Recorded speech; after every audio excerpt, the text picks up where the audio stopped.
Welcome to the third episode of my life in Dubai. They handed me a brochure for a building that did not exist and asked me to pay for it. I thought it was a scam. It was actually the future. Emma, Nakil.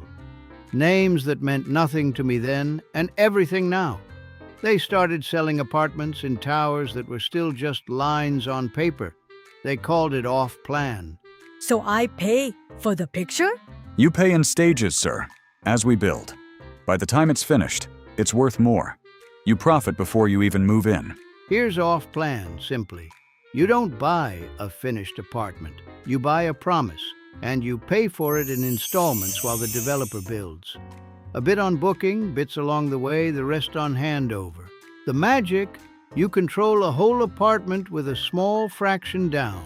If prices rise while it's built, and in 2003 everyone assumed they would, you make money on money you haven't even paid yet. The danger, which nobody in that tent wanted to discuss: what if the building never gets finished? What if the developer vanishes? In 2003, there were no escrow laws protecting your money. You were trusting a brochure. 3 units. I'll flip them before the foundation's poured. You coming, Stick? I wanted in so badly I could taste it, but I had 800 dirhams and a borrowed bicycle. I couldn't afford the deposit on a parking space.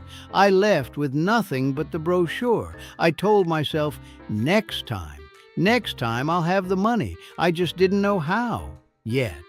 Off-plan is still the engine of this city. Today, it's most of the market. But the thing that made it dangerous in 2003 is the same thing that makes it safe-ish now. Who you trust with the unfinished promise. In off-plan, you're not buying a building. You're buying the developer's ability to finish it. Back then, people bought the brochure. The ones who survived bought the developer's track record. Remember that. It comes back in a very dark episode. Next, I find a way to get money I don't have, and I take my first real risk.